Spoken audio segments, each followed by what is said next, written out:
have two sisters that I'm close with. I also have a niece, Leah. Leah's 16, and after my ex-wife decided to split up and divorce due to infertility problems that lasted for 5 years, I started a college fund for Leah to help her go to her chosen college. That was in 2019. Now I visit my mother's home, where my sister and Leah are living, every week to spend the weekend together. This past weekend I was asleep upstairs while my mother, my sister and Leah were in the kitchen.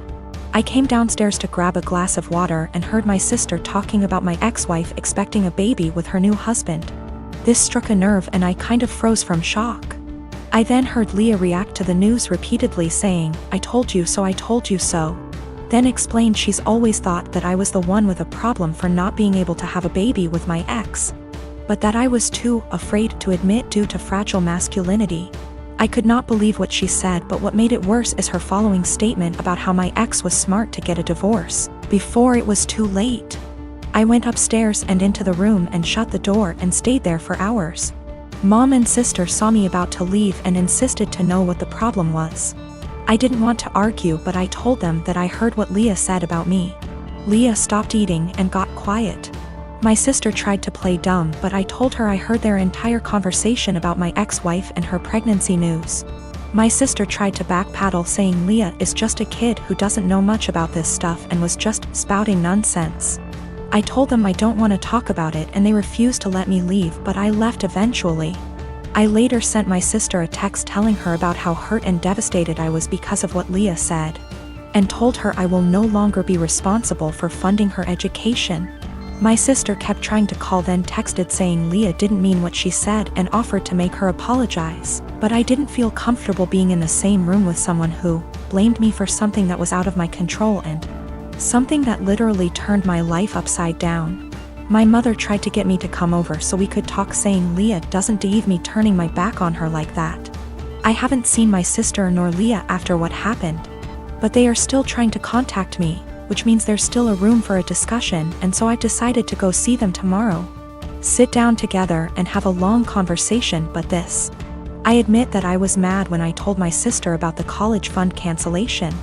I love Leah so much and see her as my own daughter. Unfortunately, her dad, my brother-in-law, is deceased, and so I understand losing a parent at a young age and relate to the kind of hurt she carries inside. Lost my father in an accident when I was 11, and I think that sitting down and talking things out is the best option before I make any decision. Also, one more thing to clarify, both my ex-wife and I were having these fertility issues. Both sides, but since my ex-wife got pregnant soon after her new marriage, then my family thought that I was the problem originally. It is what it is, and I'm learning to not words get in my head so easily. I'm not mad at anyone, I'm just trying to move on with my life like anybody else. My brother-in-law has always been a bit of a ruckus. Just a very jolly guy, used to be a hard-partied when I first knew him, but not so much now. I mean, he still likes to drink and he smokes weed, but nothing compared to how he used to be. He stays in the basement apartment, which is a full apartment, separate from ours, with a kitchen and bathroom, etc. In our house ever since he lost his apartment. He has never really been able to keep a good job, no college education, and also ADHD. And we live in NYC, so affording rent is impossibly hard lately. This was supposed to be a temporary thing for him, out of desperation because he lost his apartment. I should say that he has gone through multiple phases of depression from just living hard much of his life. I remember seeing him when he was in his 20s and he was just a damn mess. Living in shit apartments and working shit jobs, and I remember he was super depressed, like, you know, that kind of depressed. For a bit around a decade ago because of how awful his life was. And it was awful. I won't sugarcoat it. He was getting mugged in his area constantly. His apartment was horribly small and he worked horribly long hours. His ex-wife was awful to him and cheated on him. But in the past 2 months that he has been here, he's been an absolute joy. To both me and my wife and also our kids. We all love him so much. He clearly loves the basement, it's even bigger than his old apartment, and just in general it's in a much better location. He has said, multiple times, how much he loves it at our place. He also is just a great guy to have around. He is a blast with our kids and he always cooks food for us and is just a general great, funny, charismatic guy. He got a new job, working 60 hours a week at a shit job. And now he wants to move out to his friend's place all the way in Coney Island where he would be spending half of his paycheck on rent. At first, we were like, okay, well, this was our agreement, he was eventually gonna leave. But then we kinda had a family meeting and realized, hey, we want him here. I don't even care if he pays nothing in rent, he's great to have around. Just to be clear though, we did tell him he would have to pay something a month, a number we haven't decided yet. When we told him this, he kind of thought it was a joke, but then he agreed. He was very happy about it, and we were too, and we were kind of thinking like, he's a member of our house now, you know? But then he changed his mind suddenly, and was saying how he doesn't want to be a freeloader and that he thinks we are just allowing him to stay because we feel bad for him.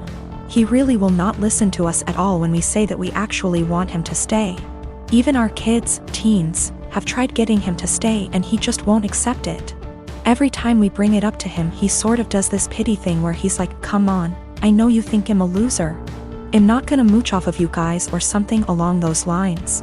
It's been around 2 weeks, and he just kind of feels bad about it. It is absolutely a pride thing for him. He technically plans on moving out in the next few weeks, but we really want him to stay. And we know that he would love to stay. I feel like there is really no chance this is some kind of deep down he hates it here kind of situation. This is 100% a pride thing for him. So I live in a flat with 3 other people, childhood best friend, a guy from my uni course and his cousin. For the most part we get along really well and rarely have disagreements. However, this has been a real point of contention lately. About 6 months ago I began a relationship with a guy I've known for a couple of years. I know it's still a fairly new relationship, but I really like him, he makes me really happy and we're pretty serious about each other. Up until recently, he would come visit me at my flat 3 to 4 times a week. This was mostly due to the fact that I have chronic fatigue and going on proper dates can be really challenging for me.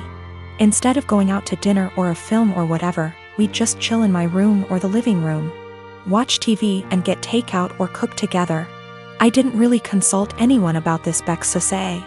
All the other flatmates have their partners over as often if not more so, and B, he rarely spends the night and usually leaves before 10 p.m. because of his work schedule. So the issue, 2 weeks ago, comes to me and tells me that I need to stop having my boyfriend over because it's starting to get annoying. I asked her why and she said it's irritating to have someone who doesn't live there, skulking around all the time. I pointed out that her boyfriend sleeps over 3 nights a week and thus is here more often than mine, and she claimed that was different because they've been together for 11 years and are moving in together once her lease is up. She said she's discussed it with the other flatmates and they've all agreed he needs to stop coming over or he has to chip into the rent, because it's getting ridiculous. Note, nobody else's partner chips in on the rent. I confirmed with the other 2 that yes, this is an agreement they've made. Though my best friend said basically made her agree by threatening to cut off the Wi-Fi and utilities, which are in her name, if she didn't. I asked if this rule applies to everyone, but apparently it's just me. I pointed out that it's unfair and was basically told to deal with it. My potential assholery, I've begun loudly insisting that if my partner isn't allowed to come over, neither is anybody else's. If I answer the door to anyone's partner, I'll send them away. If I come home and someone's partner is there, I'll make a point to mention that I thought we weren't having partners who don't pay rent over anymore. I've asked boyfriend over and over how much rent he's paying and pretend to be affronted and make a fuss when he says he doesn't. Everyone's pretty pissed at me and is telling me I'm being unreasonable. I know I'm being petty, but I think it's unreasonable that there's one rule for me and another for everyone else, and I'm trying to make that point. Am I really the asshole here? Some questions people keep asking. If I knew of something my boyfriend was doing to be annoying / if anyone had told me that he was doing something, I'd have included it. I'm not aware of anything he does, and when I ask why doesn't like him, I just get a shrug and just do. I will also state I'm bi, and she's never had an issue with any female partners I've had. We don't hang out in the living room much. We literally only use it if there's something we want to watch that I can't get on my bedroom TV and there's nobody else in there. We use the kitchen more often than the living room, but honestly even that isn't that often. We eat far too much takeout pizza rip. A lot of people seem confused, so just clearing up who's who in the situation. The one who brought all this up is not my best friend. Not to get too much into a tangent, but basically just over a year ago I was moving out of halls at university and was looking for a new place, so we decided to move in together. At the same time, a dude from my course was looking for a flat share. We couldn't find a 3-bed but found a really nice 4-bed, and he mentioned his cousin was also looking for somewhere to live, so she got on board too. I only met her last year and we don't really know each other very well. By chronic fatigue I mean chronic fatigue syndrome. Sorry, that's apparently so unclear. My dad married my stepmother 3 months ago, and I feel like it made my life significantly harder and less pleasant. They moved in with us, and for the indefinite future this situation will not change. We have a 3-bedroom house, and before they moved in, my dad and I had our rooms, both with bathrooms. And there was a smaller room which was a study for my dad. After they moved in, Jenny, 16, turning 17 next month, got my room. And I had to share the smaller room with 11-year-old Tom and 10-year-old Mike. All my books, my telescope, my stuff are packed and in the basement now since there's no space anymore. This made me real angry, but my dad told me that I have to be a team player, and this is what him and his wife agreed on. Jenny treats me like shit. She sometimes acts as if I'm not there at all, and sometimes is super aggressive and hostile towards me. The other I asked Tom to stop going through my things, and she became so angry that I have no right to order her brother around. She told me to get it in my thick skull that I'm not their big brother to tell them what to do, even though all I asked was for them to stop going through my things.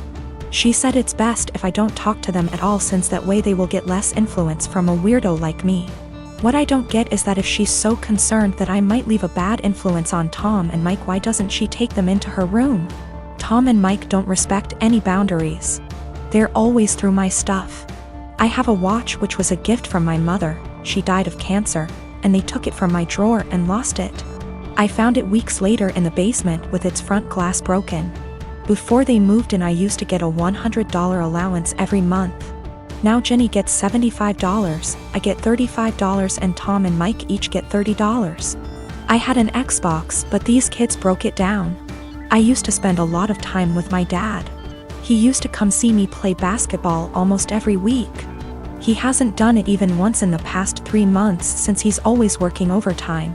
We eat out once a week, and none of them in these 3 months have been to any of my favorite places, but Jenny, Tom and Mike have each chosen their favorites more than once. I complained about all of it to my father last week, and he told me that family is all about sacrifices, and I have to make mine. Haven't I made enough sacrifices already? I feel like I'm the only one making sacrifices. I looked forward to them moving in here, but I now feel like an outsider at home. It's not my home anymore. Life has become very difficult for me. I spend as much time as I can outside because inside is so frustrating, but this is causing problems as well.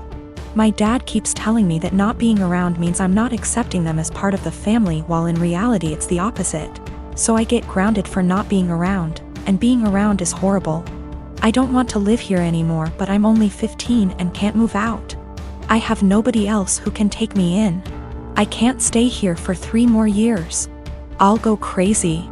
I often fantasize about running away at night, but I know that's also as horrible, if not even more.